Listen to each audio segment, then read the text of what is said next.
Olá, meus irmãos, a paz do Senhor Jesus. Estamos aqui uma vez mais para a nossa leitura diária da Bíblia. E hoje nós estaremos lendo os capítulos 14, 15, 16 e 17 do livro do profeta Jeremias. Lembrando sempre que a versão que estamos usando é a Almeida Revista e Atualizada. Estou um pouco rouco, irmãos, e um pouco também, nariz entupido, devido a um resfriado aí, mas não nos impede de fazer a nossa leitura de hoje. Amém? Capítulo 14. A palavra do Senhor veio a Jeremias a respeito da grande seca. Anda chorando, Judá. As suas portas estão abandonadas e de luto se curvam até o chão. E o clamor de Jerusalém vai subindo, e os seus poderosos enviam os criados a buscar água. Estes vão às cisternas e não acham a água. Voltam com seus cântaros vazios, e decepcionados e confusos, cobrem a cabeça. Por não ter havido chuva sobre a terra, esta se acha deprimida, e por isso os lavradores decepcionados cobrem as suas cabeças. Até as cervas do campo têm as suas crias e as abandonam, porquanto não há erva. Os jumentos selvagens se põem-se desnudos nos altos, e ofegantes servem o ar como chacais, e os seus olhos desfalecem, porque não há erva. Posto que nossas maldades testificam contra nós, ó Senhor, age por amor do teu nome, porque as nossas rebeldias se multiplicaram contra ti pecamos. Ó esperança de Israel e Redentor seu no tempo da angústia, porque serias como um estrangeiro na terra e como viandante que se desvia para passar a noite?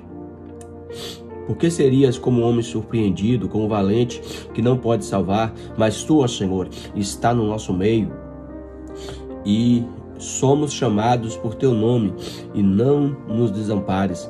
Assim diz o Senhor sobre este povo: gostam de andar errantes, e não detêm os seus pés.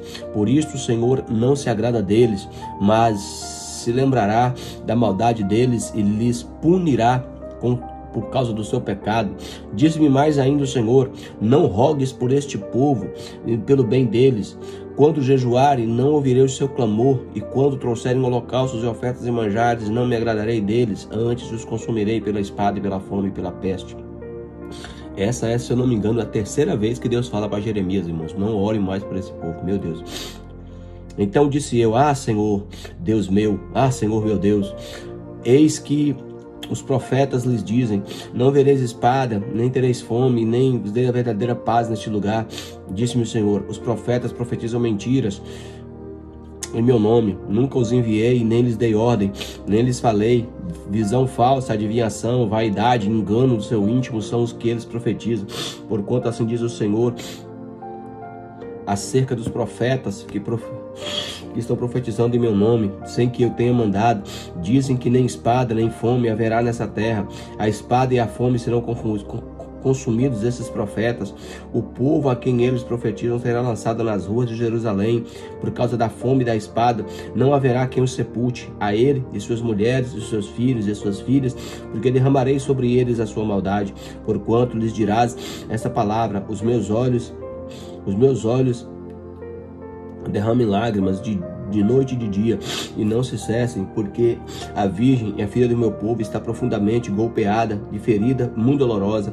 Se eu saio do campo, eis que aí os mortos da espada. Se entro na cidade, eis ali estão os debilitados pela fome. Até os profetas e os sacerdotes vagueiam pela terra, e não sabem nem para onde vão. Meu Deus. Acaso é de todo rejeitar-se Judá, ou aborreces tua alma a Sião? Porque nos feristes, e não há que nos cure, Aguardamos a paz, e não há nada de bom. O tempo da cura, eis aí o terror. Conhecemos, ó Senhor, a nossa maldade e a iniquidade dos nossos pais, porque temos pecado contra ti. Não nos rejeites por amor do teu nome, não cubras de opróbrio o trono da tua glória. Lembra-te que não anules a tua aliança para conosco. Acaso haverá entre nós ídolos dos gentios e algum que nos faça chover? Ou podem os céus de si mesmo dar chuvas? Não és tu somente, ó Senhor, nosso Deus, que nos fazem isto, porquanto em ti esperamos, pois tu fazes todas essas coisas. O capítulo 15 aqui é uma conclusão do capítulo 14, tá? Disse-me, porém, o Senhor: ainda que Moisés e Samuel se pusessem diante de mim, o meu coração não se inclinaria para este povo. Lança-os de diante de mim. Quando eu te perguntarem, para onde iremos? Dir-lhe-ás assim: assim diz o Senhor, o que é para a morte, o que é para a espada, e o que é para a fome, e o que é para o cativeiro, porque os punirei com 4 sortes de castigo, diz o Senhor: com a espada para matar, com os cães para os arrastarem, com as aves dos céus e as feras do campo para os devorar e os destruir, e entregá-los-ei para que sejam um espetáculo horrendo para todos os reinos da terra, por causa de Manassés, filho de Ezequias, rei de Judá, por tudo quanto ele fez em Jerusalém. Pois quem se compadeceria de ti, ó Jerusalém? Ou quem se entristeceria por ti? Ou quem se desviaria a perguntar pelo teu bem-estar? Tu me rejeitaste, diz o Senhor. Volta-te para trás, por isso levantarei a mão contra ti e te destruirei. Estou cansado de ter compaixão. Cirandei-os com a pá nas portas da terra. Desfilei-los e destruí o meu povo, mas não deixaram seus caminhos. As suas viúvas se multiplicaram mais do que as areias dos mares, e trouxe ao meio-dia um destruidor sobre a mãe dos jovens. Fiz cair de repente sobre ela angústia e pavor. Aquela que tinha 7 filhos se desmaiou, como para inspirar sua alma. Pôs-se-lhe o sol quando ainda era dia, e ela ficou envergonhada e confundida. E os que ficaram dela, eu os entreguei à espada diante dos seus inimigos, diz o Senhor. Então aqui, irmão, deixa claro que Manassés foi um grande responsável, né? Manassés, filho de Ezequias, foi um grande responsável aqui por essa destruição, né? Por essa punição, por esse juízo de Deus sobre a nação de Judá. Ai de mim, minha mãe, pois me destes à luz a um homem de rixa e homem de contendas para toda a terra. Nunca lhes emprestei com usura, nem lhes me emprestaram a mim com usura. Todavia, cada um deles me amaldiçoa. Disse o Senhor: na verdade, eu te fortalecerei para o bem e farei que o inimigo dirija súplicas no tempo da calamidade e no tempo da aflição. Pode alguém quebrar o ferro, e o ferro do norte, ou o bronze? Os teus bens e os teus tesouros entregarei gratuitamente ao saque, e todos os seus pecados em todos os seus territórios. Levar-te-ei com os teus inimigos para a terra que não conheces, porque o fogo se acendeu e a minha ira sobre vós arderá. Tu, ó Senhor, o sabes, lembra-te de mim, ampara-me e vinga-me dos meus perseguidores. Não me deixes ser arrebatado por causa da tua longanimidade. Sabe que por amor de ti tenho sofrido afrontas. Achadas as tuas palavras, logo as comi, e as tuas palavras foram gozo e alegria para o meu coração. Pois pelo seu nome sou chamado, ó Senhor, Deus dos exércitos. Não me assentei na roda dos que se alegram, nem me regozijei, oprimido por sua mão. Eu me assentei solitário, pois já estou de posse das tuas ameaças. Porque dura a minha dor continuamente, e a minha ferida me dói e não admite cura? Serias tu para mim como um ilusório ribeiro, ou as águas que enganam? Porquanto, assim diz o Senhor, se tu te arrependeres, e eu te farei voltar atrás diante de mim, se te apartares do precioso do vil, serás a minha boca, e eles se tornarão a ti, mas tu não passarás para o lado deles. Eu te porei contra este povo e contra por forte muro de bronze. Eles pelejarão contra ti, mas não prevalecerão contra ti, porque eu sou contigo para te livrar, diz o Senhor. Aleluia. Arrebatar-te-ei das mãos dos iníquos e livrar-te-ei das garras dos violentos. Então Deus estava pedindo aqui a fidelidade do profeta Jeremias, porque Deus ia honrar, ia verdadeiramente honrar o ministério dele ali, se ele não se corrompesse, né? Maravilha, né? Capítulo 16. Veio a minha palavra do Senhor dizendo: não tomarás mulher, nem terás filhos e nem filhas neste lugar, porque assim diz o Senhor acerca dos filhos e das filhas que nascerem neste lugar, acerca das mães que tiverem e dos pais que gerarem nessa terra. Morrerão vitimados de enfermidades e não serão pranteados, nem sepultados, e servirão de esterco para a terra. A espada e a fome os consumirão, e o seu cadáver servirá de pasto às aves do céu e aos animais da terra. Porque assim diz o Senhor: não entreis na casa do luto, não vás lamentá-los, e nem te compadeças deles, porque deste povo retirei a minha paz, diz o Senhor, a benignidade e a misericórdia. Nessa terra morrerão grandes e pequenos, e não serão sepultados, nem os prantearão, nem os farão por eles incisões nem por ele se raparão cabeças, não se dará pão para quem estiver de luto, para consolá-los por causa da morte, nem lhes darão de beber no copo de consolação pelo pai ou pela mãe, nem entreis na casa do banquete,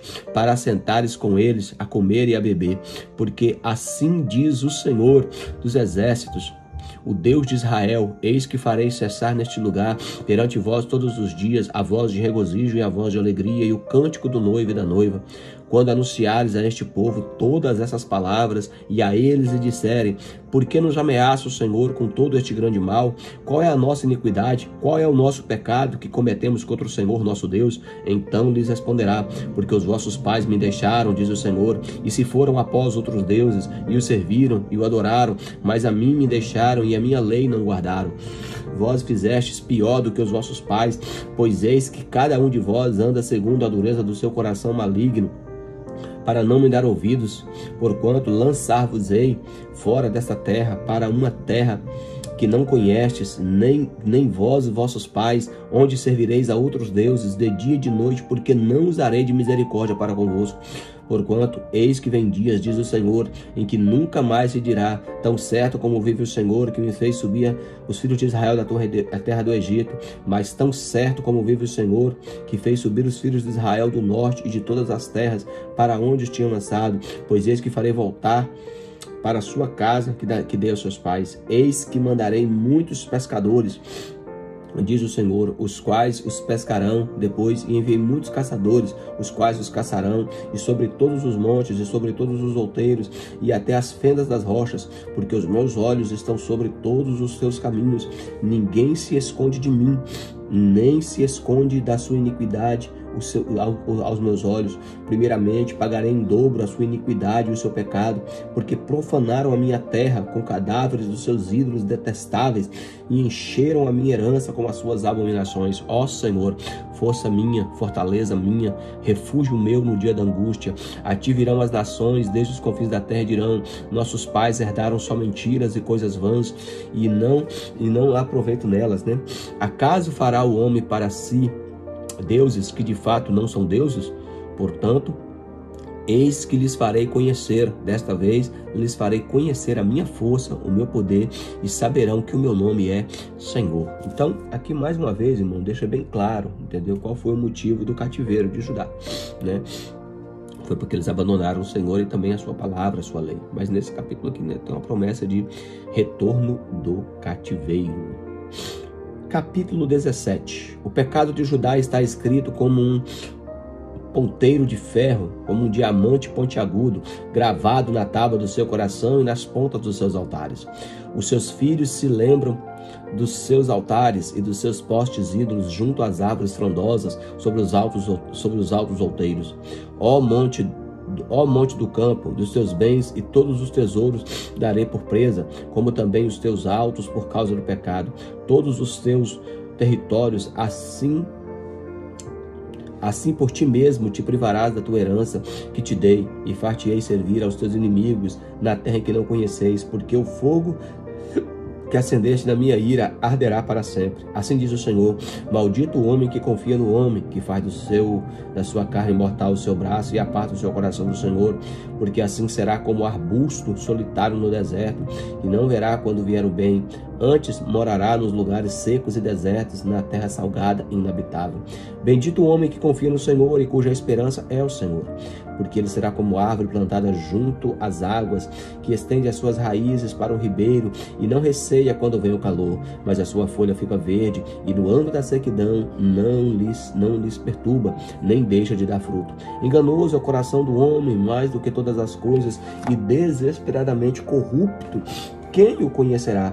Eu, o Senhor, esquadrinho o coração e provo os pensamentos, e isso para dar a cada um segundo o seu proceder, segundo o fruto das suas ações. Como a perdiz que choca os ovos que não pôs, assim é aquele que ajunta riquezas, mas não retamente, no meio dos seus dias as deixará, e o seu fim será insensato. Então, irmão, só um detalhe aqui sobre...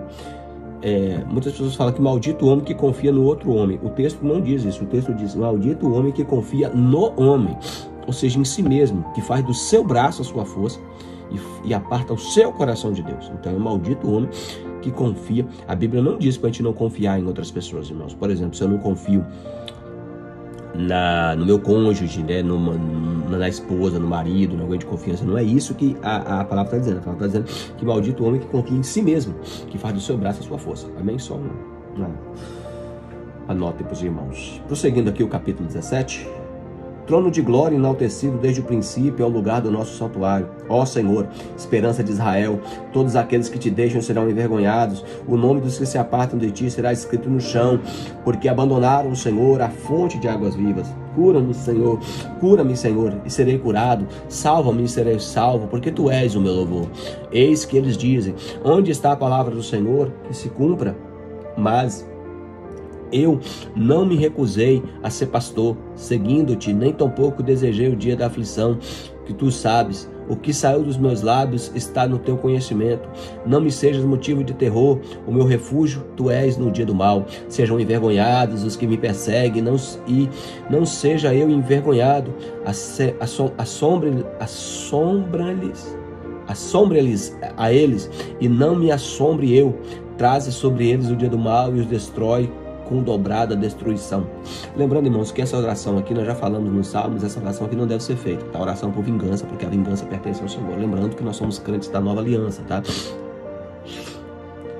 Para concluir aqui o capítulo 17, assim diz o Senhor: vai e põe-te à porta dos filhos do povo, pela qual entra e sai os reis de Judá, como também todas as portas de Jerusalém, e diz-lhes: ouve a palavra do Senhor, vós, rei de Judá, em todo Judá, e vós, moradores de Jerusalém, que entrais por essas portas. Assim diz o Senhor: guardai-vos por amor da vossa alma, não carregueis cargas no dia do sábado, nem introduzireis pelas portas de Jerusalém, não tireis cargas da vossa casa no dia do sábado, nem faças obra alguma antes santificai o dia de sábado, como ordenei os vossos pais. Mas não atenderam, nem inclinaram os ouvidos, antes endureceram a cerviz para não ouvirem, para não receberem a disciplina. Se deveras me ouvides, diz o Senhor, não introduzindo cargas pelas portas dessa cidade no dia de sábado, e santificares o dia de sábado, não fazendo nele obra nenhuma, então pelas portas dessa cidade entrarão reis e príncipes, que se assentarão no trono de Davi, andando em carros e montados em cavalos, eles e seus príncipes, os homens de Judá e os moradores de Jerusalém, e essa cidade será para sempre habitada. Virão da cidade de Judá e os contornos de Jerusalém na terra de Benjamim, das planícies e das montanhas do sul, trazendo holocaustos, sacrifícios, ofertas de manjares e incenso, e oferecendo igualmente sacrifícios de ação de graça na casa do Senhor. Mas se não ouvides, por isso não santificardes o dia de sábado e carregardes alguma carga, quando entrares pela porta de Jerusalém no dia de sábado, então acenderei o fogo nas suas portas, o qual consumirá os palácios de Jerusalém e não se apagará. Irmão, só a questão do sábado aqui é que foi traduzido nas nossas versões como sábado, mas a palavra hebraica aqui é Shabat, que quer dizer descanso. Então Deus ordena um dia de descanso semanal, para que nós possamos ter repouso para o corpo, para a alma, e também um tempo maior para ser dedicado ao Senhor. Tá? Sobre o sábado, nós falaremos mais no Novo Testamento, principalmente nas passagens que Jesus fala sobre o sábado, mas só ressaltando que, de acordo com Colossenses capítulo 2, versículos 14 ao 16, nós não temos mais essa obrigação, essa função de guardarmos essa lei cerimonial, mas sim o estatuto que prevalece é que nós precisamos de um dia de descanso semanal. O Shabat são 6 dias de trabalho seguido por um dia de descanso. Resumindo, um descanso semanal. Amém? Obrigado por ter assistido mais esse vídeo, irmãos. Peço aos irmãos aí, em nome do Senhor Jesus, que os irmãos deixem o seu like para que o conteúdo continue tendo os vídeos como relevante, possa aparecer para mais pessoas, que os irmãos possam se inscrever no nosso canal, caso ainda não é inscrito, possa também nos seguir aí nas redes sociais, que nós estamos focados nessa leitura anual da Bíblia, possa também compartilhar para que mais pessoas sejam alcançadas pela palavra de Deus e, claro, em primeiro lugar, leia a palavra de Deus.